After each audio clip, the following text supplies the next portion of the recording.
ਸਤਿ ਸ਼੍ਰੀ ਅਕਾਲ। ਤੁਸੀਂ ਦੇਖ ਰਹੇ ਹੋ ਪੰਜਾਬ ਟੂਡੇ ਦਾ programme insights with Vishal Sood, ਜਿਹਦੇ 'ਚ ਅਸੀਂ ਗੱਲ ਕਰਦੇ ਹਾਂ ਦੇਸ਼ ਦੁਨੀਆ ਦੇ ਉਹਨਾਂ ਮੁੱਦਿਆਂ ਦੀ ਜੋ ਜ਼ਰੂਰੀ ਨੇ। ਤੇ ਇਨਸਾਈਟਸ ਦੇ ਲਈ ਸਾਡੇ ਨਾਲ ਹੁੰਦੇ ਨੇ ਹਮੇਸ਼ਾ ਵਿਸ਼ਾਲ ਸੂਦ ਜੀ। Welcome sir. Thank you Aman. Sir, Punjab ਦੇ ਵਿੱਚ ਇਲੈਕਸ਼ਨ ਵੀ ਆ ਗਏ ਤੇ ਕਾਰਵਾਈਆਂ ਵੀ ਬਹੁਤ ਤੇਜ਼ ਹੋ ਰਹੀਆਂ ਤੇ ਇੱਕ IAS ਅਧਿਕਾਰੀ ਫੜੇ ਗਏ ਆ ਜਿਨ੍ਹਾਂ ਨੇ ਕਰਪਸ਼ਨ ਦੇ ਚਾਰਜਸ ਲੱਗੇ ਉਹਨਾਂ ਤੇ ਕਰਪਸ਼ਨ ਦੇ ਚਾਰਜਸ ਲੱਗਣ ਤੋਂ ਬਾਅਦ ਉਹਨਾਂ ਤੇ ਆਰਮਸ ਐਕਟ ਦਾ ਵੀ ਪਰਚਾ ਹੋਇਆ। ਦੇਖੋ, ਇੱਕ ਤੁਸੀਂ ਇਲੈਕਸ਼ਨ ਦੀ ਗੱਲ ਕੀਤੀ, ਪ੍ਰੋਬਬਲੀ ਤੁਸੀਂ ਜੋੜਨਾ ਚਾਹ ਰਹੇ ਹੋ ਕਿ ਜਿਹੜੇ ਸੰਗਰੂਰ ਬਾਈ ਇਲੈਕਸ਼ਨ ਨੇ, ਇਹ ਜਿਹੜੀ ਕਾਰਵਾਈ ਆ ਇਹਨਾਂ ਨੂੰ ਆਪਾਂ ਇਲੈਕਸ਼ਨ ਦੇ ਨਾਲ ਨਾ ਜੋੜਿਆ ਜਾਵੇ। ਪੋਲੀਟੀਸ਼ੀਅਨਸ ਨੇ ਜਿਨ੍ਹਾਂ ਨੇ ਜਾਂ ਅਧਿਕਾਰੀਆਂ ਨੇ ਜਿਨ੍ਹਾਂ ਨੇ ਕਰਪਸ਼ਨ ਕੀਤਾ ਉਹਨਾਂ ਤੇ ਐਕਸ਼ਨ ਤੇ ਬਣਦਾ ਹੀ ਆ ਜੀ। ਜਦੋਂ ਅਸੀਂ ਇਹਨੂੰ ਇਲੈਕਸ਼ਨ ਦੇ ਨਾਲ ਵਰਡ ਨਾਲ ਜੋੜ ਦਿੰਦੇ ਆ, ਅਸੀਂ ਉਸ ਕਾਰਵਾਈ ਦੀ ਕ੍ਰੈਡੀਬਿਲਿਟੀ ਨੂੰ ਅੰਡਰਮਾਈਨ ਕਰ ਦਿੰਦੇ ਆ। ਜਿਹੜੇ ਅਧਿਕਾਰੀ ਦੀ ਗੱਲ ਹੋ ਰਹੀ ਆ ਉਹਨਾਂ ਦੀ ਪਹਿਲਾਂ ਵੀ ਰੈਪੂਟੇਸ਼ਨ ਕੋਈ ਬਹੁਤ ਵਧੀਆ ਨਹੀਂ ਸੀ ਜੀ। ਹੀ ਵਾਜ਼ ਅ ਨੋਨ ਅਫੈਂਡਰ, ਬਸ ਸੀ ਕਿ ਕੋਈ ਕੇਸ ਨਹੀਂ ਕਰਦਾ ਸੀ ਤੇ ਇਹ ਚੱਲਦਾ ਹੈ ਕਿ ਬਈ ਅਧਿਕਾਰੀ ਨੇ ਪੈਸੇ ਖਾਣੇ ਹੈ ਕਾਈਂਡ ਆਫ ਸੀ। ਮੈਂ ਤੇ ਹੈਰਾਨ ਆਇਆ ਹੋਇਆ ਕਿ ਉਹ ਸਿਰਫ 1% ਮੰਗਦਾ ਪਿਆ ਜੀ। ਮੈਂ ਇਸ ਗੱਲ ਤੇ ਹੈਰਾਨ ਹੈ ਕਿਉਂਕਿ ਉਹਦੀ ਜੋ ਰੈਪੂਟੇਸ਼ਨ ਹੈ ਉਹ ਤੇ basically he is very greedy reputation ਹੈ ਜੀ। ਹੁਣ ਉਸ ਤੋਂ ਬਾਅਦ ਜਦੋਂ ਰੇਡ ਪਈ, ਉਸ ਤੋਂ ਪਤਾ ਲੱਗਾ ਕਿ ਉੱਥੇ ਹਥਿਆਰ ਵੀ ਇਲੀਗਲ ਰੱਖੇ ਹੋਏ ਸੀ ਜੀ। ਹੁਣ ਜਦੋਂ ਇਲੀਗਲ ਪੈਸਾ ਇਲੀਗਲ ਚੀਜ਼ਾਂ ਤੇ ਯੂਜ਼ ਹੋਇਆ, ਉਹਦਾ ਡਿਸਕਵਰੀ ਹੋ ਗਈ ਬਾਈ ਚਾਂਸ ਜੀ। Now he has been arrested under arms act also. ਦੇਖੋ, ਜਦੋਂ ਸਾਡੇ ਅਧਿਕਾਰੀ ਹੀ ਇਲੀਗਲ ਹਥਿਆਰ ਰੱਖਣਗੇ ਤਾਂ ਵਾਟ ਡੂ ਯੂ ਐਕਸਪੈਕਟ? ਨੇਤਾ ਫਿਰ ਤੁਸੀਂ ਗੈਂਗਸਟਰ ਤੋਂ ਕੀ ਐਕਸਪੈਕਟ ਕਰਦੇ ਹੋ ਜੀ? ਉਹ ਨਹੀਂ ਰੱਖੇਗਾ। ਬਿਲਕੁਲ, ਇਹ ਅਨਫੋਰਚੂਨੇਟ ਪਾਰਟ ਹੈ ਤੇ ਮੈਨੂੰ ਇਹ ਲੱਗਦਾ ਕਿ ਜਿਹੜੀ ਪੰਜਾਬ ਗਵਰਨਮੈਂਟ ਨੇ ਇਹ ਸਪੀਡ ਫੜੀ ਹੋਈ ਆ, ਇਹਨੂੰ ਹੋਰ ਖਿੱਚਣ ਤੇ ਕਰਪਟ ਅਧਿਕਾਰੀਆਂ ਦੇ ਮਨ 'ਚ ਡਰ ਪਾਉਣ ਕਿ ਬਈ ਤੁਹਾਡੇ ਰੇਡ ਪੈਣੀ ਹੈ ਜੇ ਤੁਸੀਂ ਕਰਪਸ਼ਨ ਕਰੋਗੇ। ਆਪਣੇ ਆਪ ਹੌਲੀ ਹੌਲੀ ਮੇ ਵੀ ਹੌਲੀ ਤੇ ਇੱਕ ਵਾਰੀ ਕੰਮ ਸਲੋ ਹੋਣਗੇ ਜੀ। ਜਨਤਾ ਨੂੰ ਵੀ ਥੋੜੀ ਸ਼ਾਇਦ ਤਕਲੀਫ ਆਏ, ਲੋਕੀ ਐਕਸ਼ਨ ਲੈਣਾ ਬੰਦ ਕਰ ਦੇਣ ਜਾਂ ਪ੍ਰੋਜੈਕਟ ਪੂਰੇ ਕਰਨਾ ਸ਼ੁਰੂ ਕਰ ਦੇਣ ਜਾਂ ਹੜਤਾਲਾਂ ਕਿਸੇ ਬਹਾਨੇ ਨਾਲ ਸ਼ੁਰੂ ਕਰ ਦੇਣ ਜਾਂ ਓਪੋਜੀਸ਼ਨ ਵਾਲੇ ਇਕੱਠੇ ਹੋਣਾ ਸ਼ੁਰੂ ਕਰ ਦੇਣ ਕਿ ਬਈ ਸਾਡੇ ਨੇਤਾ ਨੂੰ ਤਾਂ ਐਵੇਂ ਫਸਾਇਆ ਜਾ ਰਿਹਾ ਜਿਵੇਂ ਕਾਂਗਰਸ ਕਰਦੀ ਪਈ ਹੈ ਜੀ। ਬਟ ਮੈਨੂੰ ਇਹ ਲੱਗਦਾ ਕਿ ਸਾਨੂੰ ਪੰਜਾਬ ਸਰਕਾਰ ਦੀ ਹੱਲਾਸ਼ੇਰੀ ਵਧਾਉਣੀ ਚਾਹੀਦੀ ਆ। ਜਿਹੜੇ ਵੀ ਲੋਕੀ ਕਰਪਟ ਨੇ ਉਹਨਾਂ ਤੇ ਐਕਸ਼ਨ ਹੋਵੇ ਜੀ। ਕਾਫੀ ਲੋਕੀ ਡਰ ਕੇ ਸਿੱਧੇ ਹੋ ਜਾਂਦੇ ਆ। ਬਿਲਕੁਲ, ਕਈ ਤਾਂ ਟੀਟ ਹੁੰਦੇ ਆ, ਉਹਨਾਂ ਨੇ ਲੱਗੇ ਰਹਿਣਾ, ਪਰ ਲੈਟਸ ਕਿ ਵੀ ਸਟਰੋਂਗ ਕਰਪਸ਼ਨ ਦਾ ਐਕਟ ਹੋਵੇ ਤੇ ਉਸ ਤੋਂ ਬਾਅਦ ਐਵੇਂ ਲੋਕੀ ਬਾਹਰ ਨਾ ਆ ਜਾਣ ਜੀ ਕਿ ਬਈ ਗਏ ਸੀ ਤੇ ਬਾਅਦ 'ਚ ਪਤਾ ਚੱਲੇ। ਗਵਰਨਮੈਂਟ ਸਟਰੋਂਗ ਬੇਸਿਸ ਤੇ ਐਕਸ਼ਨ ਲਵੇ, ਸਬੂਤਾਂ ਨਾਲ ਐਕਸ਼ਨ ਲਵੇ, ਜਦੋਂ ਪੂਰਾ ਸਟਰੋਂਗ ਕੇਸ ਬਣਦਾ ਹੋਵੇ ਐਕਸ਼ਨ ਲਵੇ ਤਾਂ ਕਿ ਲੋਕੀ 2 ਦਿਨਾਂ ਬਾਅਦ ਬੇਲ ਲੈ ਕੇ ਕਿ ਕੇਸ ਹੀ ਨਹੀਂ ਬਣਦਾ ਬਾਹਰ ਨਾ ਆ ਜਾਣ ਜੀ। ਸਰ, ਇੱਕ ਸਵਾਲ ਇਹ ਵੀ ਉੱਠਦਾ ਸੀ ਕਿ ਜਿਹੜੇ ਲੋਕ ਕਰਪਸ਼ਨ ਕਰਦੇ ਆ, ਇੱਕ ਤਾਂ ਪੈਸਾ ਲੈਣ ਵਾਲੇ ਆ, ਇੱਕ ਪੈਸਾ ਦੇਣ ਵਾਲੇ ਆ। ਜਿਹੜੇ ਲੋਕ 7 ਕਰੋੜ ਦੇ ਵਿੱਚੋਂ 7 ਲੱਖ ਰੁਪਇਆ ਉਹ ਕਰਪਸ਼ਨ ਦੇ ਵਿੱਚ ਦਿੰਦੇ ਆ, ਜੋ ਰਿਸ਼ਵਤ ਦਿੰਦੇ ਆ, ਤੇ ਉਹ ਕੰਮ ਕੀ ਕਰਦੇ ਹੋਣਗੇ ਪੰਜਾਬ ਦੇ ਲਈ ਤੇ ਪੰਜਾਬ ਦੇ ਲੋਕਾਂ ਲਈ ਕੀ ਕੰਮ ਕਰਦੇ ਹੋਣਗੇ? ਇਹ ਵੀ ਵੱਡਾ ਸਵਾਲ ਹੈ। ਅਮਨ, ਕਰਪਸ਼ਨ ਦੱਸਾਂ ਕੀ ਕਰਦੀ ਹੈ ਕਿ ਹਰ ਸਿਸਟਮ ਨੂੰ ਜੜੋਂ ਵੀਕ ਕਰਨਾ ਸ਼ੁਰੂ ਕਰ ਦਿੰਦੀ ਹੈ। ਸਾਰੀਆਂ ਸਰਵਿਸਿਜ਼ ਤੁਸੀਂ ਜਿਹੜੀਆਂ ਦੇਣੀਆਂ ਉਹ ਵੀਕ ਹੋ ਜਾਂਦੀਆਂ। ਜਿਹੜੇ ਬੰਦੇ ਨੇ ਰਿਸ਼ਵਤ ਦਿੱਤੀ ਹੋਈ ਆ ਉਹ ਫਿਰ ਆਪਣਾ ਉਹਦਾ ਐਂਡ ਕਲਾਇੰਟ ਤੇ ਪਬਲਿਕ ਹੀ ਆ, ਉਹਦੇ ਲਈ ਥੋੜਾ ਅਨਸਰੇਬਲ ਹੋ ਗਿਆ। ਉਹਨੂੰ ਪਤਾ ਕਿ ਵੀ ਮੈਂ ਤੇ ਅਧਿਕਾਰੀ ਨੂੰ ਪੈਸੇ ਦੇਣਾ, ਮੈਂ ਜੋ ਮਰਜ਼ੀ ਕਰਾਂ, ਮਾਲ ਥੋੜਾ ਮਾੜਾ ਵੀ ਲਾਵਾਂ। ਇਸ ਤਰ੍ਹਾਂ ਜਿੱਥੇ ਜਿੱਥੇ ਕਰਪਸ਼ਨ ਹੁੰਦੀ ਆ, ਹੈਲਥ ਵਿੱਚ ਕਰਪਸ਼ਨ ਹੁੰਦੀ, ਦਵਾਈਆਂ ਮਾੜੀਆਂ ਹੋ ਜਾਂਦੀਆਂ, ਹੈਲਥ ਸਰਵਿਸਿਜ਼ ਮਾੜੀਆਂ ਹੋ ਜਾਂਦੀਆਂ। ਜਿਹੜੇ ਡਾਕਟਰ ਪੈਸੇ ਲਾ ਕੇ ਸਰਕਾਰੀ ਨੌਕਰੀ 'ਚ ਲੱਗੇ ਹੁੰਦੇ ਆ, ਉਹਨਾਂ ਦੀਆਂ ਸਰਵਿਸਿਜ਼ ਮਾੜੀਆਂ ਹੋ ਜਾਂਦੀਆਂ। ਤੇ ਬੇਸਿਕਲੀ ਕਰਪਸ਼ਨ ਕੀ ਕਰਦੀ ਹੈ ਕਿ ਜਿੰਨੀਆਂ ਵੀ ਪਬਲਿਕ ਸਰਵਿਸਿਜ਼ ਜਿਹੜੀਆਂ ਪ੍ਰੋਵਾਈਡ ਕਰਨੀਆਂ ਉਹਨੂੰ ਜੜੋਂ ਵੀਕ ਕਰਨੀ ਸ਼ੁਰੂ ਕਰ ਦਿੰਦੀ ਹੈ ਤੇ ਜਨਤਾ ਤੱਕ ਸਹੀ ਕੁਆਲਿਟੀ ਦੀ। ਇਹ ਸਿਰਫ 1% ਦੀ ਚੋਰੀ ਨਹੀਂ ਹੈ ਜੀ। ਇਹਦਾ ਮਤਲਬ ਇਹ ਵਾ ਕਿ ਕੋਈ ਵੀ ਅਕਾਊਂਟੇਬਲ ਨਹੀਂ ਹੈ ਇਸ ਤੋਂ ਬਾਅਦ ਜੀ। ਉਹਨੇ ਕੀ ਮਾਲ ਲਾਇਆ, ਕਿਸ ਤਰ੍ਹਾਂ ਲਾਇਆ, ਕਦੋਂ ਲਾਇਆ, ਕੰਮ ਪੂਰਾ ਹੋਇਆ ਕਿ ਨਹੀਂ ਹੋਇਆ। ਉਹਨੇ IAS ਅਫਸਰ ਨੂੰ ਜੇ ਕਾਣਾ ਕੀਤਾ ਹੈ ਤੇ ਇਹਦਾ ਮਤਲਬ ਹੈ ਕਿ ਪੂਰੀ ਪਬਲਿਕ ਦਾ ਪੂਰਾ 7 ਕਰੋੜ ਹੀ ਪ੍ਰੈਕਟੀਕਲੀ ਵੇਸਟ ਜੀ 1% ਰਿਸ਼ਵਤ ਪਿੱਛੇ ਜੀ। ਬਿਲਕੁਲ। ਤੇ ਦੂਜੀ ਗੱਲ, ਮੈਂ ਫਿਰ ਇੱਕ ਗੱਲ ਹੋਰ ਵੀ ਕਹੂੰਗਾ, ਬਿਜ਼ਨਸਮੈਨ ਨੇ ਤੇ ਬਿਜ਼ਨਸ ਕਰਨਾ ਹੈ, ਉਹਨੇ ਤਨਖਾਹਾਂ ਦੇਣੀਆਂ, ਉਹਨੇ ਆਪਣੇ ਬਿਜ਼ਨਸ ਚਲਾਣੇ ਆ। ਪਹਿਲੀ ਜ਼ਿੰਮੇਵਾਰੀ ਪੋਲੀਟੀਸ਼ੀਅਨ ਦੀ ਤੇ ਅਧਿਕਾਰੀਆਂ ਦੀ ਬਣਦੀ ਹੈ ਕਿ ਉਹ ਡਿਮਾਂਡ ਹੀ ਨਾ ਕਰਨ। ਬਿਲਕੁਲ। ਹੁਣ ਸਰਕਾਰ ਐਕਸ਼ਨ ਲਵੇ, ਫਿਰ ਉਸ ਬੰਦੇ ਦਾ ਕੰਮ ਨਾ ਰੁਕੇ। ਇਹ ਨਾ ਹੋਵੇ ਕਿ ਉਹਨੇ ਕੰਪਲੇਨ ਕੀਤੀ, ਉਸ ਤੋਂ ਬਾਅਦ ਉਹਨੂੰ ਉਹ ਦੂਜੇ ਬੰਦੇ ਨੂੰ ਇਹ ਸਲਾਹ ਦੇਵੇ ਕਿ ਭਰਾ ਕੰਪਲੇਨ ਨਾ ਕਰਦੀ ਹੋ ਜੀ। ਮੈਂ ਕੰਪਲੇਨ ਕੀਤੀ ਸੀ, ਮੈਂ ਤੇ ਆਪ ਹੀ ਚੱਕਰ ਲਾਈ ਜਾਂਦਾ ਪਿਆ ਕੋਰਟਾਂ ਦੇ, ਮੈਂ ਆਪ ਹੀ ਮੁਸੀਬਤ 'ਚ ਫਸ ਗਿਆ, ਮੈਂ ਹੀ ਬਲੈਕ ਲਿਸਟ ਹੋ ਗਿਆ ਜੀ। ਇਹ ਚੀਜ਼ ਵੀ ਇਨਸ਼ੋਰ ਕਰਨੀ ਬੜੀ ਜ਼ਰੂਰੀ ਹੈ ਉਸ ਤੋਂ ਬਾਅਦ ਕਿ ਬਈ ਜਿਹੜਾ ਬੰਦਾ ਕੰਪਲੇਨ ਕਰਦਾ ਪਿਆ ਉਹਦੇ ਉੱਤੇ ਸਪੌਟਲਾਈਟ ਨਾ ਆ ਜਾਏ, ਉਹਦੀ ਨੈਗੇਟਿਵ ਸਪੌਟਲਾਈਟ ਨਾ ਆ ਜਾਏ ਜੀ। ਉਹਨੂੰ ਸਪੋਰਟ ਕਰੋ। ਅਗਲੇ ਨੇ ਹਿੰਮਤ ਕਰਕੇ ਤੁਹਾਨੂੰ ਇੱਕ ਇਨਫੋਰਮੇਸ਼ਨ ਦੱਸੀ ਹੈ ਜੋ ਤੁਹਾਡੀ ਸਟੇਟ ਨੂੰ ਜਾਂ ਤੁਹਾਡੇ ਦੇਸ਼ ਨੂੰ ਬੈਟਰ ਕਰਦੀ ਪਈ ਹੈ। ਬਿਲਕੁਲ। ਹੁਣ ਤੁਸੀਂ ਉਹਨੂੰ ਕ੍ਰੈਡਿਟ ਦਿਓ ਜੀ। ਰਾਈਟ। ਉਹਨੇ ਪਹਿਲਾਂ ਕੀ ਕੀਤਾ, ਉਹ ਵਿਚਾਰਾ ਆਪ ਨਾ 4 ਕੇਸਾਂ 'ਚ ਫਸਦਾ ਰਹੇ ਕਿ ਤੂੰ 3.5 ਲੱਖ ਕਿਉਂ ਦਿੱਤਾ ਸੀ ਪਹਿਲਾਂ। ਨਹੀਂ ਜੀ, ਠੀਕ ਹੈ ਨਾ। ਇੱਕ ਬੰਦੇ ਦੀ ਇੱਕ ਲਿਮਿਟ ਹੋ ਜਾਂਦੀ ਕਈ ਵਾਰੀ ਜੀ ਤੇ ਮੈਨੂੰ ਇਹ ਲੱਗਦਾ ਕਿ ਇੱਕ ਸੌਫਟ ਕਾਰਨਰ ਹੋਣਾ ਚਾਹੀਦਾ, ਜਿਹੜੇ ਬੰਦੇ ਵੋਲੰਟੀਅਰ ਕਰਕੇ, ਭਾਵੇਂ ਉਹਨਾਂ ਨੂੰ ਰਿਸ਼ਵਤ ਪਹਿਲਾਂ ਮਜਬੂਰੀ 'ਚ ਦੇਣੀ ਪਈ, ਅੱਜ ਸਰਕਾਰ ਬਦਲੀ ਹੈ, ਨਿਜ਼ਾਮ ਬਦਲਿਆ ਹੈ ਜੀ, ਤੇ ਅੱਜ ਉਹਨਾਂ ਨੇ ਹਿੰਮਤ ਵਿਖਾਈ ਹੈ, ਜੀ ਤੇ ਉਹਨਾਂ ਨੂੰ ਤੁਸੀਂ ਸਪੋਰਟ ਕਰੋ ਕਿ ਠੀਕ ਹੈ whatever has happen, main responsibility government ਦੀ ਹੈ, ਅਧਿਕਾਰੀਆਂ ਦੀ ਹੈ। ਜੇ ਟੌਪ ਦੇ ਉੱਤੇ ਇਮਾਨਦਾਰੀ ਹੋਏਗੀ, ਥੱਲੇ ਪਰਕੋਲੇਟ ਕਰਦੀ ਹੈ। ਜੀ ਇਹ ਟੌਪ ਟੂ ਬਾਟਮ ਅਪਰੋਚ ਹੈ, ਬਾਟਮ ਟੂ ਟੌਪ ਅਪਰੋਚ ਨਹੀਂ ਹੈ। ਇੱਕ ਪੀਐਨ ਆਪਣੇ ਆਈਐਸ ਅਫਸਰ ਨੂੰ ਨਹੀਂ ਸਮਝਾ ਸਕਦਾ ਤੁਸੀਂ ਇਮਾਨਦਾਰ ਹੋਣਾ ਹੈ, ਜੀ ਪਰ ਇੱਕ ਆਈਐਸ ਅਫਸਰ ਆਪਣੇ ਪੀਐਨ ਨੂੰ ਸਮਝਾ ਸਕਦਾ, ਆਪਣੇ ਕਲਰਕ ਨੂੰ, ਆਪਣੇ ਸੁਪਰੀਡੈਂਡੈਂਟ ਨੂੰ, ਆਪਣੇ ਆਫੀਸਰ ਨੂੰ, ਆਪਣੇ ਡਾਇਰੈਕਟਰਸ ਨੂੰ, ਡਿਪਟੀ ਡਾਇਰੈਕਟਰ ਨੂੰ ਸਮਝਾ ਸਕਦਾ ਕਿ ਇਮਾਨਦਾਰੀ ਨਾਲ ਹੀ ਕੰਮ ਹੋਏਗਾ ਇੱਥੇ, ਜੀ ਬਿਲਕੁਲ ਤੇ ਟੌਪ ਟੂ ਬਾਟਮ ਚੱਲੇਗਾ। ਬਿਲਕੁਲ ਸਰ ਇੱਕ ਪੀਆਰਟੀਸੀ ਦੇ ਵਿੱਚ ਇੱਕ ਸਬਸਿਡੀ ਹੈ ਜਿਹੜੀ ਕਿ ਔਮਨ ਨੂੰ ਫ੍ਰੀ ਟਰਾਂਸਪੋਰਟ ਮੁਹੱਈਆ ਕਰਵਾਉਂਦੀ ਹੈ ਪੰਜਾਬ ਦੇ ਵਿੱਚ। ਕੈਪਟਨ ਅਮਰਿੰਦਰ ਸਿੰਘ ਨੇ ਅਨਾਉਂਸ ਕੀਤਾ ਸੀ ਤੇ ਉਦੋਂ ਤੋਂ ਸੁਵਿਧਾ ਜਾਰੀ ਹੈ। ਹਾਲਾਂਕਿ ਪੰਜਾਬ ਦੀਆਂ ਔਰਤਾਂ ਨੂੰ ਸੁਵਿਧਾ ਮਿਲ ਰਹੀ ਹੈ, ਪਰ ਪੰਜਾਬ ਦੀ ਜਿਹੜੀ ਰੋਡਵੇਜ਼ ਹੈ, ਪੀਆਰਟੀਸੀ ਹੈ ਜੋ, ਉਹਨੂੰ ਉਹ ਪੈਸਾ ਨਹੀਂ ਮਿਲ ਰਿਹਾ। 150 ਕਰੋੜ ਰੁਪਇਆ ਬਕਾਇਆ ਹੈ ਸਰ। ਦੇਖੋ ਇਹ ਪਹਿਲਾਂ ਤਾਂ ਇਹੋ ਜਿਹੀ ਸਬਸਿਡੀਜ਼ ਦੀ ਲੋੜ ਨਹੀਂ ਹੈ ਜੀ, ਤੁਸੀਂ ਬਸ ਸਰਵਿਸ ਵਧੀਆ ਦਿਓ, ਸਹੀ ਰੇਟ ਤੇ ਦਿਓ। ਮੈਨੂੰ ਲੱਗਦਾ ਕਿ ਇਹ ਜਿਹਨੂੰ ਨਹੀਂ ਵੀ ਲੋੜ ਹੈ ਉਹ ਵੀ ਸਬਸਿਡੀ ਲੈਂਦਾ ਹੈ, ਕਿਸੇ ਨੂੰ ਲੋੜ ਹੋ ਵੀ ਸਕਦੀ ਹੈ, ਪਰ ਮੈਨੂੰ ਲੱਗਦਾ ਇਹ ਵਧੀਆ ਤਰੀਕਾ ਨਹੀਂ ਹੈ ਇਸ ਤਰ੍ਹਾਂ ਬਲੈਂਕਟ। ਇਹ ਜਦੋਂ ਇਲੈਕਸ਼ਨਾਂ ਤੋਂ ਪਹਿਲਾਂ ਜਿਹੜੀਆਂ ਸਕੀਮਾਂ ਅਨਾਉਂਸ ਹੁੰਦੀਆਂ ਨਾ, ਇਹ ਉਹਦਾ ਨਤੀਜਾ ਹੈ ਜੀ। ਇਹਨੂੰ ਤੁਸੀਂ ਕਹਿੰਦੇ ਹੋ ਜਿਵੇਂ ਪੀਆਰਟੀਸੀ ਨੂੰ ਪ੍ਰੋਫਿਟੇਬਲ ਕਰਨਾ ਹੈ, ਇਮਾਨਦਾਰੀ ਨਾਲ ਚਲਾਉਣਾ ਹੈ, ਤੇ ਇਹ ਵੀ ਜਿਹੜੀ ਹੈ ਨਾ, ਇਹ ਵੀ ਇੱਕ ਤਰ੍ਹਾਂ ਦੀ ਕਰਪਸ਼ਨ ਹੈ ਜੀ, ਇਹ ਵੀ ਰਿਸ਼ਵਤ ਹੈ ਵੋਟਰਾਂ ਨੂੰ, ਕਿ ਵੇਖੋ ਜੀ ਤੁਹਾਡੀਆਂ ਟਿਕਟਾਂ ਫ੍ਰੀ ਕਰਤੀਆਂ, ਭਾਵੇਂ ਤੁਸੀਂ ਔਰਤਾਂ ਦੇ ਨਾਮ ਤੇ ਕਰ ਦਿਓ, ਬੱਚਿਆਂ ਦੇ ਨਾਮ ਤੇ ਕਰ ਦਿਓ। ਨੋ, ਦੈਟ ਇਜ਼ ਨਾਟ ਅਸੈਪਟੇਬਲ। ਸਾਡੀ ਜੋ ਇਕਨੋਮਿਕ ਸਿਚੁਏਸ਼ਨ ਹੈ, ਸਾਡੇ ਸਾਰੇ ਡਿਪਾਰਟਮੈਂਟਸ ਦੀ, ਪੰਜਾਬ ਦੀ ਤੇ ਓਵਰਆਲ ਜੋ ਲੋਨ ਦੀ ਸਿਚੁਏਸ਼ਨ ਹੈ, ਜਗ ਜਾਹਿਰ ਹੈ, ਇਟ ਹੈਜ਼ ਬੀਨ ਡਿਸਕਸ ਸੋ ਮੈਨੀ ਟਾਈਮਸ, ਪਰ ਹਰ ਡਿਪਾਰਟਮੈਂਟ ਸਾਡਾ ਲੌਸਸ 'ਚ ਹੈ ਜੀ। ਕਿਉਂ ਹੈ ਲੌਸਸ 'ਚ? ਜਦੋਂ ਤੁਸੀਂ ਪ੍ਰਾਈਸਿੰਗ ਡਿਫਾਈਨ ਕਰਦੇ ਹੋ, ਤੁਸੀਂ ਸਾਰੀਆਂ ਚੀਜ਼ਾਂ ਨੂੰ ਕੈਲਕੂਲੇਟ ਕਰਕੇ ਕਰਦੇ ਹੋ ਜੀ, ਰਾਈਟ। ਤੁਸੀਂ ਆਫ ਕੋਰਸ ਇੱਕ ਸੋਸ਼ਲ ਇਹਦਾ ਬੈਨੀਫਿਟ ਹੈ ਜਦੋਂ ਪਬਲਿਕ ਟਰਾਂਸਪੋਰਟ ਹੁੰਦਾ ਹੈ, ਬਟ ਇਸ ਤਰ੍ਹਾਂ ਦੇ ਲੌਸਸ ਤੇ ਹੁੰਦੇ ਰਹਿਣਗੇ। ਤੇ ਗਵਰਨਮੈਂਟ ਨੇ ਜੇ ਇਹ ਸਕੀਮ ਅਨਾਉਂਸ ਕੀਤੀ ਹੈ ਤੇ ਕਰਨ, ਤੇ ਨਵੀਂ ਗਵਰਨਮੈਂਟ ਜੇ ਇਹ ਸਕੀਮ ਵਾਪਸ ਲੈਂਦੀ ਹੈ, ਉਹ ਕਹਿੰਦੇ ਨਾ ਸੱਪ ਦੇ ਮੂੰਹ 'ਚ ਕੋੜ ਖਿੱਲੀ ਜੀ, ਜੇ ਉਹ ਵਾਪਸ ਲੈਂਦੀ ਉਹਨਾਂ ਨੇ ਕਹਿ ਦੇਣਾ ਆਖਰ ਅਸੀਂ ਤੇ ਵੇਖੋ ਜੀ ਕਿੰਨੀ ਵਧੀਆ ਸਕੀਮ ਦਿੱਤੀ ਸੀ, ਜੀ ਹੈ ਨਾ। ਤੇ ਗਵਰਨਮੈਂਟਸ ਲਈ, ਨਵੀਂ ਗਵਰਨਮੈਂਟ ਲਈ ਬੜਾ ਟਫ ਹੋ ਜਾਂਦਾ ਜੀ। ਜੇ ਪਿਛਲੇ ਆਖਰੀ 6 ਮਹੀਨੇ 'ਚ ਜਾਂਦੀ ਗਵਰਨਮੈਂਟ ਜੋ ਵੀ ਅਨਾਉਂਸਮੈਂਟਸ ਕਰਦੀ ਨਾ, ਉਹ ਵੀ ਕਹਿ ਦੇਣਾ ਜੀ ਬਾਅਦ 6 ਮਹੀਨੇ ਤੱਕ ਹੀ ਚੱਲੇਗੀ। ਇਹ ਵੈਸੇ ਡਿਫਾਲਟ ਹੋਣਾ ਚਾਹੀਦਾ ਜੀ, ਕਿਉਂਕਿ ਮੈਂ ਵੇਖਿਆ ਪਿਛਲੀ ਜਾਂਦੀ ਕਾਂਗਰਸ ਸਰਕਾਰ ਨੇ ਐਫਐਫਓ ਜੀ ਅਨਾਉਂਸਮੈਂਟਸ ਕੀਤੀਆਂ, ਇੰਨਾ ਪੈਸਾ ਆਪਣੀ ਪ੍ਰਮੋਸ਼ਨ ਤੇ ਖਰਚਿਆ, ਉਹ ਅੱਜ ਮੈਨੂੰ ਲੱਗਦਾ ਕਰੰਟ ਗਵਰਨਮੈਂਟਸ ਦੇ ਗਲੇ ਦਾ ਫੰਦਾ ਬਣਿਆ ਹੈ ਜੀ। ਨਿਊਜ਼ ਚੈਨਲਾਂ ਤੋਂ ਸਪੋਰਟ ਲੈਣ ਲਈ, ਮੀਡੀਆ ਤੋਂ ਸਪੋਰਟ ਲੈਣ ਲਈ ਇੰਨੀ ad, that is huge wastage. ਮੈਨੂੰ ਤਾਂ ਲੱਗਦਾ ਕਿ ਜਿਹੜੇ ਸਾਨੂੰ ਵੀ ਇੱਕ ਮੋਰਲ ਰਿਸਪੌਂਸਿਬਿਲਿਟੀ ਲੈਣੀ ਚਾਹੀਦੀ ਹੈ ਕਿ ਉਸ ਟਾਈਮ ਤੇ ਇਹੋ ਜਿਹੀਆਂ ਐਡਸ ਤੋਂ ਬਚਣਾ ਚਾਹੀਦਾ ਜੀ, ਹੈ ਨਾ। ਤੇ ਮੇਰੇ ਖਿਆਲ ਦੇ ਵਿੱਚ ਇਹ ਪਾਲਿਸੀ ਪੰਜਾਬ ਦੀ, ਸਪੈਸ਼ਲੀ ਪੀਆਰਟੀਸੀ ਦੀ ਹੈਲਥ ਲਈ ਵਧੀਆ ਨਹੀਂ ਹੈ ਜੀ। ਸਾਨੂੰ ਆਪ ਲੋਕਾਂ ਨੂੰ ਵੀ ਸਿਆਣਾ ਹੋਣਾ ਪਏਗਾ। ਦੇਖੋ ਜਦੋਂ ਤੁਸੀਂ ਆਪਣੀ ਇਕਨੋਮਿਕ ਸਿਹਤ ਠੀਕ ਕਰਨੀ ਹੈ, ਟਫ ਡਿਸੀਜਨ ਲੈਣੇ ਪੈਂਦੇ ਨੇ ਜੀ, ਹੈ ਨਾ। ਜਿਵੇਂ ਆਪਾਂ ਆਪਣੀ ਸਿਹਤ ਠੀਕ ਕਰਨੀ ਹੈ, ਜਿਹੜੀ ਆਪਾਂ ਫਾਲਤੂ ਦਾ ਫੈਟ ਹੈ, ਫਾਲਤੂ ਦਾ ਜਿਹੜੇ ਫਾਸਟ ਫੂਡ ਖਾਂਦੇ ਆ, ਸਵਾਦ ਵਾਲੀਆਂ ਚੀਜ਼ਾਂ ਛੱਡਣੀਆਂ ਪੈਂਦੀਆਂ ਨਾ, ਉਸ ਤਰ੍ਹਾਂ ਹੀ ਸਾਨੂੰ ਇਹ ਸਵਾਦ ਵਾਲੀਆਂ ਚੀਜ਼ਾਂ, ਇਹ ਸਬਸਿਡੀਜ਼, ਇਹ ਯੂਜ਼ਲੈਸ ਚੀਜ਼ਾਂ ਫ੍ਰੀ 'ਚ ਮਿਲ ਜੇ ਤੇ ਗਵਰਨਮੈਂਟ ਬੈਸਟ ਸਰਵਿਸ ਵੀ ਦੇ ਦੇ, ਇਹ ਸਾਰਾ ਕੁਝ ਹੁਣ ਛੱਡਣਾ ਪਏਗਾ। ਤੇ ਗਵਰਨਮੈਂਟ ਨੂੰ ਇਸ ਵੇਲੇ ਸਪੋਰਟ ਕਰੀਏ, ਕੋਈ ਵੀ ਗਵਰਨਮੈਂਟ ਹੋਵੇ ਜੀ, ਰਾਈਟ, ਆਪਾਂ ਸਪੋਰਟ ਕਰੀਏ। ਇਹ subsidy is not healthy for the economy as ਸੱਚ। ਜੀ ਬਿਲਕੁਲ, ਪੰਜਾਬ ਨੂੰ ਬਚਾਉਣ ਦੇ ਲਈ ਆਪਣੇ ਕੰਫਰਟ ਲੈਵਲ ਤੋਂ ਬਾਹਰ ਨਿਕਲਣਾ ਪੈਣਾ। ਦੇਖੋ ਜੇ ਅਫੋਰਡ ਕਰ ਸਕਦੇ ਹੋ ਦੋ ਜੀ, है ना, वॉलंटरीली दो। बिल्कुल बिल्कुल। प्रेसिडेंशियल इलेक्शन आ रहे हैं सर, द्रौपदी जी को नाम अनाउंस किया है कि उनको प्रेसिडेंट बनाया जा सकता है। देखो एनडीए की तरफ से वो नॉमिनेटेड, इन ऑल प्रोबेबिलिटी वही प्रेसिडेंट बनेंगी जी, क्योंकि गवर्नमेंट के पास मेजॉरिटी है।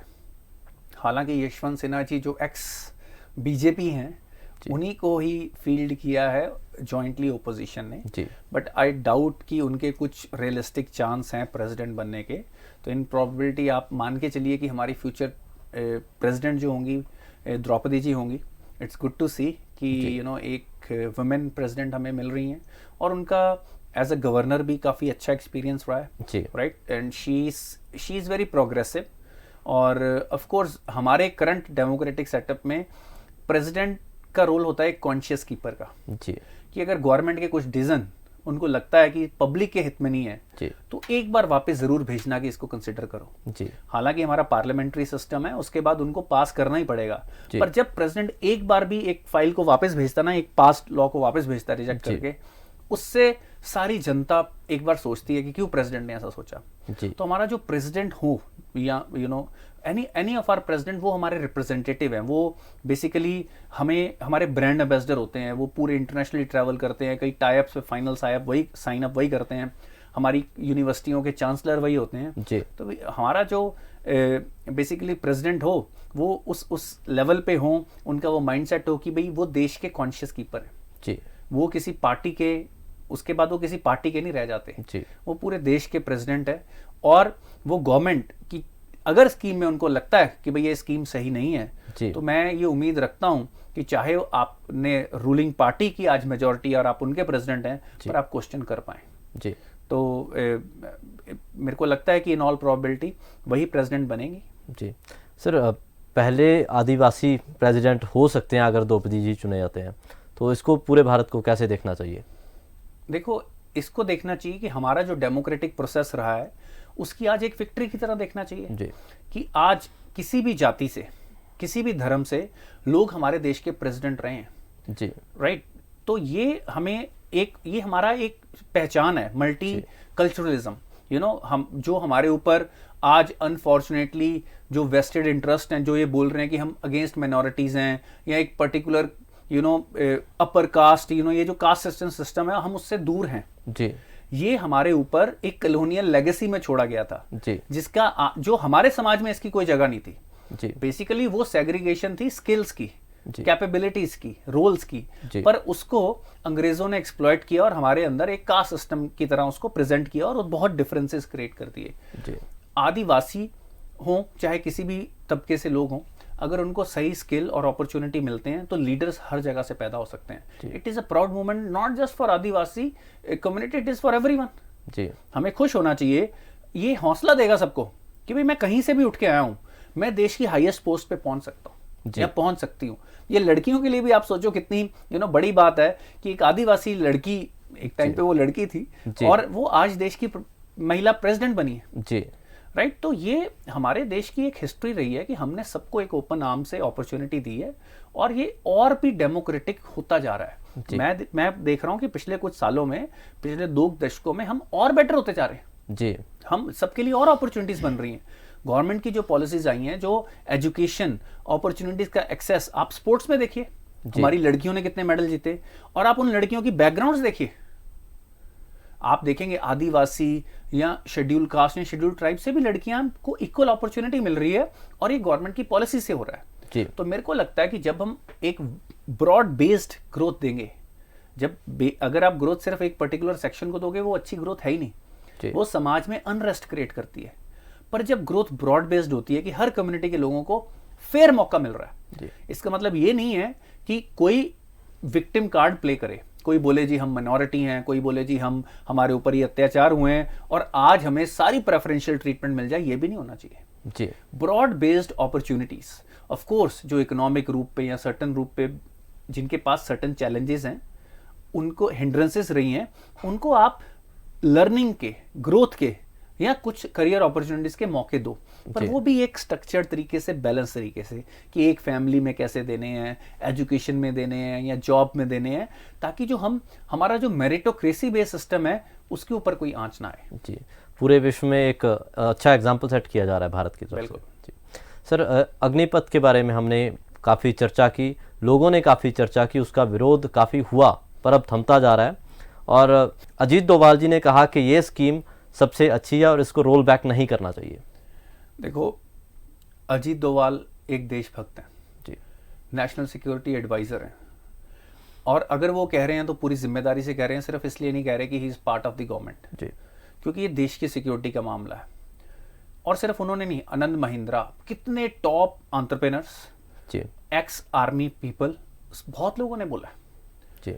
और बेसिकली आप खुद सोचिए, मतलब कि मैं हैरान हूं कि क्या देश में हमारे चल रहा है, किस तरह की फियर, मतलब एक डर का माहौल क्रिएट किया जा रहा है। कोई भी चेंज आती है इसका मतलब तुम बर्बाद हो जाओगे, देश की अस्थिरता, देश की जो भी डेमोक्रेटिक स्ट्रक्चर, इस तरह की बातें फैलाई जा रही हैं। जी। आप एक बच्चा देखिए जिसकी मिनिमम क्वालिफिकेशन उसमें 10वीं है, जी, ठीक है, वो 17 से 20 साल का हो सकता है, राइट। उसने पहले कुछ और ट्राई किया, नहीं हुआ, पर वो आर्मी में जाना चाह रहा है, वो तैयारी कर रहा है। मैं आपको एक सिनेरियो प्ले कर रहा हूं कि वो सिलेक्ट हो जाता है अग्निवीर वाले रोल के लिए। जी। अब 10वीं के बाद उसको, या 12वीं के बाद भी वो भी क्वालिफाई कर सकते हैं जी। वो 30,000 रुपए महीने की उसको सैलरी शुरू हो जाती है, जी, plus best of the world training. Indian army में अगर आपने ट्रेनिंग ली है तो आप दुनिया के किसी भी ऑर्गेनाइजेशन के लिए फिट हो। जी आप आत्मरक्षा कर सकते हो, जी आप देश के बारे में सोचना शुरू करते हो, आपको पूरे इंडिया का व्यू पॉइंट मिलता है क्योंकि आपकी ट्रांसफर्स होंगी, आपकी इंटीग्रेशन हो रही है। वरना मैं अगर अपने शहर में रहता हूं तो यही सोच का तो फायदा उठा रहे हैं लोग जो हमारे अंदर डिफरेंसेस ला रहे हैं, राइट। उसके बाद वो बंदा सर्टन, अगर वो लेट्स से इलेक्ट्रॉनिक्स डिपार्टमेंट जो होंगे, जो लोग वहां पे रडार्स होते हैं, लेटेस्ट इक्विपमेंट होते हैं, उस बंदे की एक टेक्निकल ट्रेनिंग भी होती है, वो +2 लेवल की क्वालिफिकेशन लेके निकलता है, प्लस उसको इग्नू के थ्रू अगर वो ऑलरेडी +2 है तो हाफ डिग्री के वो क्रेडिट पॉइंट्स ले लेता है। जी उसके बाद वो जाए बेस्ट इंस्टीट्यूट में, उसको 12 लाख रुपए 13 लाख रुपए लेके जाता है, चाहे अपनी फीस भरे, जी राइट, चाहे वो बोले कि मेरे को किसी जॉब में जाना है, कितनी ऑर्गेनाइजेशन बोलते हैं वी विल मैं हैप्पी। जी मैं अपनी इस तरह का डिसिप्लिन बंदा कौन नहीं रखना चाहता। आज किसी भी कंपनी में चैलेंज क्या है, मैं लोगों से पूछ रहा हूँ, लोग सुन रहे हैं, उनका सबसे बड़ी लोगों से प्रॉब्लम क्या है, डिसिप्लिन नहीं है, दे डोंट शो अप, काम बोला जाता है काम पूरा नहीं करते, राइट, बार बार याद दिलाना पड़ता है, यही चैलेंजेस है ना लोगों के। तो अगर आपको एक डिसिप्लिन बंदा जो टाइम पे काम खत्म कर रहा है मिल रहा है तो व्हाई नॉट। बिल्कुल सर, है ना। तो ये मेरे को लगता है कि इसका जो ऑपोजिशन है ना उसकी ग्राउंड नहीं बन पा रही है, इसीलिए इसका विरोध आर्टिफिशियली क्रिएट किया गया। लोगों में कुछ भ्रम, कुछ वेस्टेड इंटरेस्ट थे, कुछ पॉलिटिकल पार्टीज को थोड़ा सा अपने आप को रेलेवेंट रखना है, तो आर्टिफिशियली क्रिएट किए गए, तोड़ फोड़ की गई, देश का नुकसान किया गया। मैं कई बार हैरान होता हूं कि ये जो हमारी ओपोजिशन पार्टीज हैं ये बीजेपी के अगेंस्ट हैं कि बीजेपी के साथ हैं। जी आप जब इतनी एंटी नेशनल बातें करोगे तो लोग फिर ये हैरान होते हैं जी बीजेपी ने गलत डिसीजन लिए फिर भी लोग वोट दे रहे हैं। लोग इसलिए वोट दे रहे हैं कि आप ऐसा एग्जाम्पल सेट कर रहे हो, उनको लगता है कि इससे तो अच्छा ये गलतियां सह लेंगे, पर आप एंटी नेशनल बातें कर रहे हो, लोगों को लगना ये शुरू हो जाता है आप तो देश पेच खाओगे, आप तो देश में जो बेसिकली डिफरेंसेस क्रिएट कर दोगे, आप अपीजमेंट पॉलिसीज लेके आओगे, आप मेरिटोक्रेसी खत्म कर दोगे, जो भी बंदा मेहनत कर रहा है उसको आगे नहीं आने दोगे, आप कोई डेवलपमेंट ही नहीं होने दोगे। बिल्कुल। तो मेरे को तो कई बार ओपोजिशन के एडवाइजर्स जो हैं उनके ऊपर समझ नहीं आता है कि वो अपनी पार्टीज को क्या एडवाइस कर रहे हैं, उनके लीडर्स क्या सोच रहे हैं। मेरे को इनमें से कोई भी बीजेपी गवर्नमेंट या मोदी का दुश्मन लगता ही नहीं है जी। एक आधी पार्टी कुछ अच्छा सोच रही हो, पर ज्यादातर तो मेरे को यही लगता है कि ये तो उनकी और सपोर्ट बढ़ा रहे हैं जी। आप कह रहे हो जी आर्मी वीक हो जाएगी, ऑन व्हाट बेसिस? आप दूसरी बात लोगों को नौकरी नहीं दे रहे, आर्मी एक एम्प्लॉयमेंट गारंटी स्कीम थोड़ा है। बिल्कुल। आपको जो डायनेमिक रियलिटीज जो चेंज हो रही हैं, जो दुनिया में चेंज आ रहा है, उसके हिसाब से इंडिया यंगेस्ट कंट्री है और one of the oldest armies है जी। Does it make sense? और ये कोई नई स्कीम तो है नहीं कि हिंदुस्तान ने इन्वेंट की है, कितनी पावरफुल आर्मी इसी को यूज कर रही है, बल्कि हमें अपनी आर्मी का स्ट्रक्चर भी कॉलोनियल पास्ट से जुड़ा हुआ है, उसको भी इंप्रूव करने की जरूरत है। बिल्कुल सर। सर आर्मी की जब बात करते हैं एक सवाल मन में आता है कि आर्मी में जो जाति के आधार पर रेजिमेंट्स बनाई गई हैं, कास्ट के आधार पर, वो वाजिब हैं सर? देखो ये बनाई क्यों गई, पहले उसके बेस पे जाना है। जो हम अभी बात कर रहे थे कि जो कॉलोनियल पास्ट रहा है हमारा, अंग्रेजों को ये लगता था कि हमें, देखो वो गुलामों की आर्मी उन्होंने बनाई थी, हम उनके एक गुलाम पॉपुलेशन थे, दे वर आवर मास्टर्स जी। उन्होंने बोला कि इनको अलग अलग रखते हैं ताकि ये मिलके इकट्ठे यूनाइट ना हो जी, ताकि रेजिमेंट्स को आपस में जरूरत पड़े तो लड़ाया जा सके। ये उनकी सोच थी कि भाई आप ये जात के हो, आप इस जाति के हो, आप इस धर्म के हो, आप उस धर्म के हो, ताकि हम आपस में लड़ते रहें और कभी इकट्ठे ना हो। आर्मी में वरना बॉन्डिंग ही अलग लेवल की होती है। तो आज इसमें से ज्यादातर रेजिमेंट्स क्लोज डाउन की जा रही हैं क्योंकि आज हमें यूनाइट और नेशनलिस्ट और इकट्ठे होने की जरूरत है। तो ये एक बेटर चेंजेस आ रही हैं, पर अब रेजिमेंट्स नीड के बेसिस पे भी होती हैं कि भाई रेजिमेंट जो है इन्फेंट्री ऑफ कोर्स चाहिए, रेजिमेंट जो मैकेनिकल है वो चाहिए, ऐसे हर इंजीनियरिंग कॉर्प्स चाहिए। तो इस तरह के regimentation make sense based on functionality. पर जाति धर्म के आधार पर रेजिमेंट्स में आज के हिंदुस्तान में इसकी कोई जगह नहीं है। अगर हमने इस देश को एक बनाना है और सबको इकट्ठे, अगर हमें सांप्रदायिक तौर पे अलग ही रहना है तो आप ये चीजें करते रहो। अगर हमें इकट्ठे होना है तो यही तरीका है कि कोई भी धर्म कोई भी जाति से, अगर आप हिंदुस्तानी हो और अगर आप में कैपेबिलिटी है तो आपको वो अपॉर्चुनिटी मिलनी ही मिलनी है। सर रशिया के एक जर्नलिस्ट हैं मुरातोव, जिन्होंने अपना नोबेल प्राइज, नोबेल मेडल है जो, वो बेच दिया। वो बेचा कि यूक्रेन के जो बच्चे हैं उनको फीड किया जा सके, उनको शिक्षा दी जा सके, उन पे वो पैसा खर्च किया जा सके। देखो ये बहुत अच्छा जेस्चर है, और जो लर्नेड लोग, इंटेलिजेंट लोग हैं जिन्होंने जिनको नोबेल प्राइज मिले हैं, उनके अंदर एक बेटर विजन और बुद्धि होती है। तो I am glad it is being done. Ukraine के बच्चों को हेल्प की ज़रूरत है जी। पर अनफॉर्चुनेटली इस वक्त सबसे ज़रूरी चीज़ जो यूक्रेन के बच्चों को चाहिए वो है जंग का रुकना। जी। और जो कंट्रीज जो सो कॉल्ड डेमोक्रेसी के रक्षक हैं, उन्होंने ही यूक्रेन को जंग में धकेला हुआ है। हमने आगे भी बात की थी, अगर एक बार ये बोल दिया जाए कि यूक्रेन नेटो का पार्ट नहीं बनेगा, जी, राइट, अब वो कह रहे हैं यूक्रेन को यूरोपियन यूनियन का पार्ट बनाना है। जी। यूक्रेन के प्रेसिडेंट ये बोल रहे हैं। जी। ये मेरे को ऐसे लग रहा है कि आपके घर में आग है, लपटें लगी हुई हैं, आप ये कह रहे हो कि मेरे को बेडरूम का कलर अब नीला करना है। जी। वहां पे आपके देश में लड़ाई लगी हुई है, इतने लोग मारे जा चुके हैं, ह्यूमैनिटेरियन क्राइसिस है, आपका दुश्मन आपसे बहुत स्ट्रांग है, राइट, आप उसको फाइट नहीं कर पा रहे हो। धीरे धीरे हर रोज आपके एक एक शहर नेस्ता नबूद होता जा रहा है। जी। और आप ये कह रहे हो कि मैं अब ईयू का मेंबर बनूंगा। रशिया कहता हमें कोई प्रॉब्लम नहीं। तो आप यूएसए से ये बुलवा दो कि हम नेटो के कभी मेंबर नहीं बनेंगे। जी। आप उनके सिक्योरिटी रिस्क खत्म कर दो, सिक्योरिटी रिस्क परसेप्शन खत्म कर दो। जी। लेट्स से आप कहते हो कि पुतिन ने फिर भी लड़ाई करनी थी, आप उसको आप वो रीजन ही मत दो ना। एटलीस्ट यहां पे तो क्लियरली ज्यादातर लोगों को ये लग ही रहा है कि भाई पुतिन और रशिया इस मामले में सही है कि अगर नेटो की फोर्सेस उनके बिल्कुल बॉर्डर पे आ जाती हैं तो उनके देश के लिए बहुत बड़ा सिक्योरिटी रिस्क है। जी। तो आप वो रिस्क परसेप्शन क्रिएट ही क्यों होने देते हो? जी। तो मेरे को लगता है कि hats off to this wonderful person, इस नोबेल लॉरेट, जिन्होंने लोगों के लिए अपना नोबेल मेडल, जो आपकी लाइफ की सबसे बड़ी अचीवमेंट होती है, जी। उसको उन्होंने ऑक्शन किया और वो बच्चों के बारे में सोच रहे हैं। पर मैं ये चाहूंगा कि he should also appeal to USA, NATO and other western countries कि वो अनाउंस करें अगर वो कि भाई कोई भी नेटो मेंबरशिप यूक्रेन को नहीं दी जाएगी। That will be the best gesture to save millions of lives. पक्का सॉल्यूशन कोई निकलना, पक्का सॉल्यूशन यही है। अदरवाइज पूरी दुनिया में रिसेशन आ रहा है, महंगाई बढ़ रही है, राइट, और आप देखिए फूड ग्रेन की प्रॉब्लम आ गई है जी। इसका असर कितने लोगों पे हो रहा है, कितने गरीब लोगों पे हो रहा है। तो मेरे को ये लगता है कि इस वक्त ये लड़ाई का थमना अब पूरी दुनिया के लिए क्रिटिकल हो गया। अदरवाइज पूरी दुनिया रिसेशन में आएगी, और जब गरीबी बढ़ती है और रिसेशन आती है तो और भी खराब डिसीजन लिए जाते हैं। जी।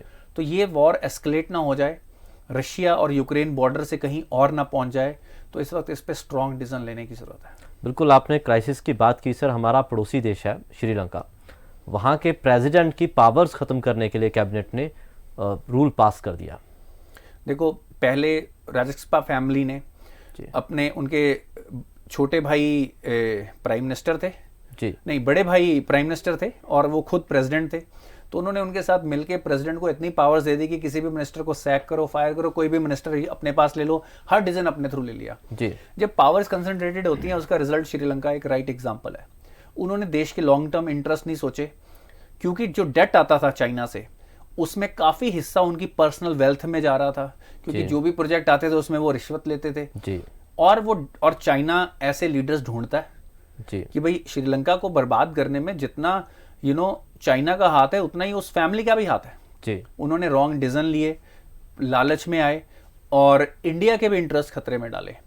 तो ये एक एग्जाम्पल है, और इसी रास्ते पे पाकिस्तान भी चला हुआ है। अब उन्होंने जो उनकी जो स्पेशल पावर्स थी उनको डिक्रीज किया गया है, ताकि पावर के अलग अलग सेंटर्स हो, वरना एक जगह पे पावर जब कंसंट्रेट होती है तो करप्शन होती है, अकाउंटेबिलिटी खत्म हो जाती है। जी। अगर चोर भी मैं हूं, पुलिस भी मैं हूं, जज भी मैं हूं, तो कौन किसी को पकड़ने वाला है? जी। राइट, दोनों तरह से नेगोशिएशन भी मैं कर रहा हूं, डिसीजन भी मैं ले रहा हूं, तो आप कहीं पे भी करप्शन पे देखोगे यही होता है। जी। जो कॉन्फ्लिक्ट ऑफ इंटरेस्ट है ना, वो क्रिएट किया जाता है। जी। तो मेरे को ये लगता है कि it's a good step in the right direction. Protesters को भी अपीज करना है, वरना पूरे देश में इस वक्त प्रोटेस्ट चल रहे हैं। देश बहुत डे टू डे चल रहा है, हर रोज के पैसे किसी देश से आते हैं, या फूड सप्लाईज आती हैं, या पेट्रोल आता है, तो वो देश चल पा रहा है। आप इमेजिन करिए एक देश की ऐसे, it's a beautiful country and wonderful people, तो आप वो इस सिचुएशन में पहुंच चुके हुए हैं।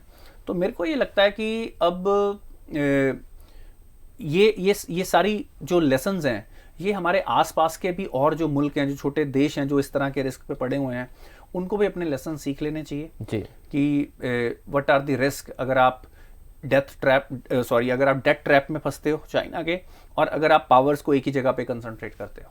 बिल्कुल सर, डिस्ट्रीब्यूशन ऑफ पावर पूरे विश्व में मुझे लगता है कि एक साथ होनी चाहिए, हर देश को इस पर कंसंट्रेट करना चाहिए। इसी तरह के तमाम ज़रूरी मुद्दों पर चर्चा करते रहेंगे, ज़रूरी मसलों को आप तक लेके आते रहेंगे। देखते रहिए पंजाब टुडे।